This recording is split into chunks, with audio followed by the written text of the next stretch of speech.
is. Goes around. And it's in the last. জয়ের আগেই উদযাপন করে বুমেরাং ঘটানো বাংলাদেশের দর্শকদের জন্য পরিচিত এক দৃশ্য। অতি অল্পতেই সন্তুষ্ট হয়ে যেন নিজেদের ইম্যাচুরিটির প্রমাণই একাধিকবার দিয়েছেন বাংলাদেশের ক্রিকেটাররা।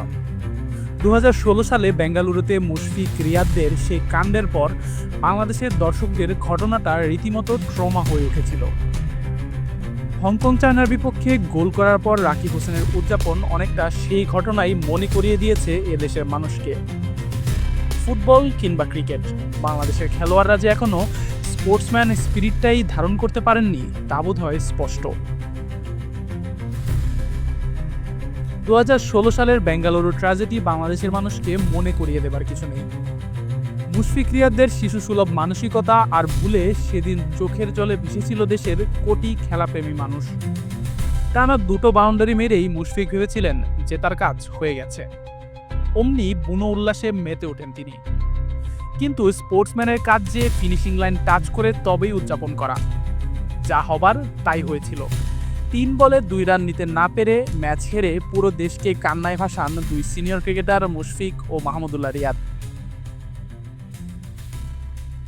ক্রিকেটারদের স্পোর্টসম্যান স্পিরিটের ঘাটতির অনুরণন যেন বাংলাদেশের ফুটবলারদের মাঝেও। হংকং চায়নার বিপক্ষে সমতাসূচক গোল করার পরই উদযাপনে মেতে ওঠেন রাকিব। মাত্র দিন কয়েক আগেই ম্যাচের 100তম মিনিটের পরে অবিশ্বাস্য এক গোল হজম করে ম্যাচ খোয়ানোর স্মৃতিটাও যেন রাকিব বেমালম ভুলেই গেলেন।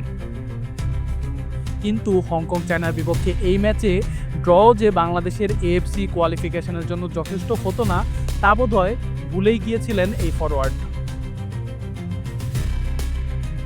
প্রতিপক্ষের 40,000 সমর্থকের সামনে ম্যাচের অন্তিম মুহূর্তে গোল করে দলকে সমতায় ফেরানোর আবেগ ধরে রাখতে পারেননি রাকিব। অথচ রাকিবের গোলের পরেই হামজা চৌধুরী ছুটে গিয়ে বল নিয়ে পুনরায় খেলা শুরুর তাগাদা দিতে থাকেন। ইংল্যান্ডে বড় হয়ে ওঠা হামজা জানেন জেতার আগে কখনোই জিততে নেই। কিন্তু এই স্পোর্টসম্যান সুলভ দৃঢ় মানসিকতার যেন বড্ড অভাব বাংলাদেশের খেলোয়াড়দের মাঝে। খেলাধুলায় স্কিলই শেষ কথা নয়, খেলোয়াড়দের স্পোর্টসম্যান হয়ে উঠতে হয় খেলোয়াড় হিসেবেই বড় হয়ে ওঠার জন্য। প্রতিটি খেলায় জগৎসেরা খেলোয়াড়েরা যতটা না স্কিলের জোরে বিশ্বজয় করেছেন তার চেয়েও তাদের স্পোর্টসম্যান সুলভ মানসিকতাই তাদের কাজ সহজ করে দিয়েছে।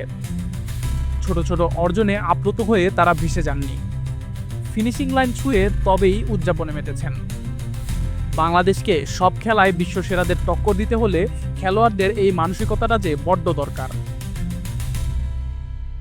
আশিকুর রহমান শান্ত, ডি স্পোর্টস।